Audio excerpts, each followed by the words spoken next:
Matthew Boyd, the game one starter. No tears, just a little thug sweat going on right there. Oh, he said a bull in a china shop. I ain't never heard that one. That's pretty dope. He's ready to roll. You know he's going to be all systems go come first pitch. You know, the emotion that he showed, a lot of people would say, well, that old school, you'd say, oh, you can't show that emotion. Now, you just, the guy, it means everything to the guy that his father was a great Cub fan growing up. You know, he's talking about his grandfather, 2016, one of his happiest days.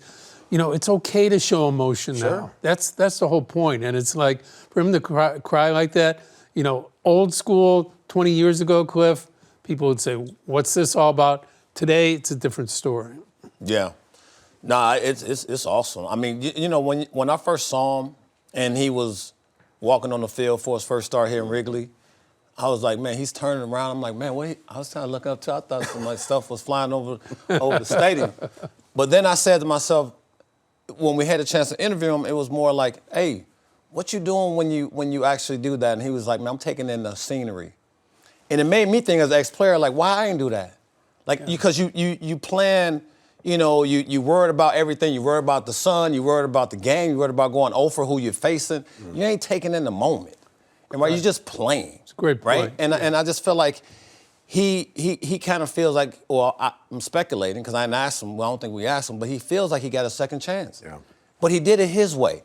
And most times when you're going for a second chance, Bruce, as you know, you've been around a long time, you don't get to do what you want. You don't get to go start. You get to do what they ask you to do. Well, I mean, and you know, so he won. Surgery, coming back, you know, not knowing if you're going to pitch again, and then to come back to the place that was important to his grandfather, this historic place. Yeah. It's the most beautiful ballpark in all of baseball. It always has been. Yeah. It always will be, because the Ricketts family has guaranteed that for another 50 years. So there's plenty to get emotional about, and hopefully he'll be emotional again after winning a game tomorrow. Yeah, and he earned this start.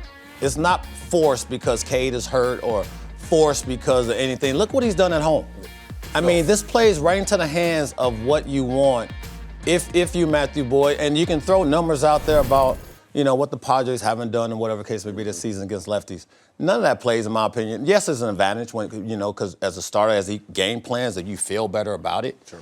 But, you know, all hands on deck. I mean, they're going to be putting pressurized at-bats against him, and he knows that, right? He started it for the Cleveland Guardians in the postseason, so he knows exactly what to expect.